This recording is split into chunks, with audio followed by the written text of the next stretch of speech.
Assalomu alaykum hurmatli kuzatuvchilar. Bugun sizlar bilan ozginagina o'zimning hayotim haqida bo'lishib o'tmoqchiman. Nima sababdan o'qimaysan? Nima sababdan yoshligingda ishni tanlagansan? Yosh umringni xazon qilib nima qilasan? degan savollarga bugun javob berib o'tib ketishga harakat qilaman. 2007-yil Oqtepa qishlog'ida tug'ilganman. Oradan 3 yil vaqt o'tib 2010-yil men uchun juda ham qayg'uli, og'ir judolik dadajonimni yo'qotganman.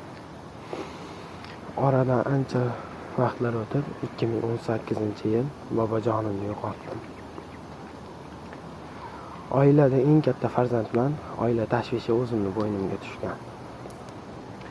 2020-yil buvijonim va onajonim qishlog'imizdagi mebel ustiga shogirdlikka berishgan.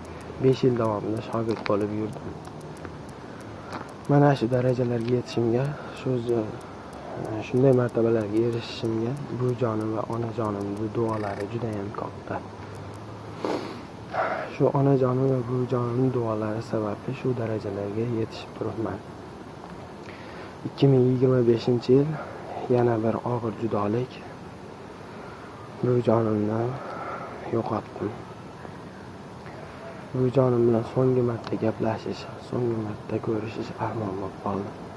So'nggi tilaklarni amalga oshirish armon bo'lib qoldi men uchun. Azizlar, hayot juda ham qisqa. Ota-onalarimizni vaqtida qadriga yetaylik.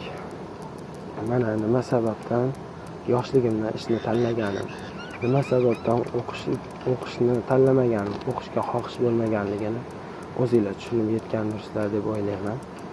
E'tiborlaringiz uchun hammaga rahmat. Bugungi videomiz shulardan iborat edi.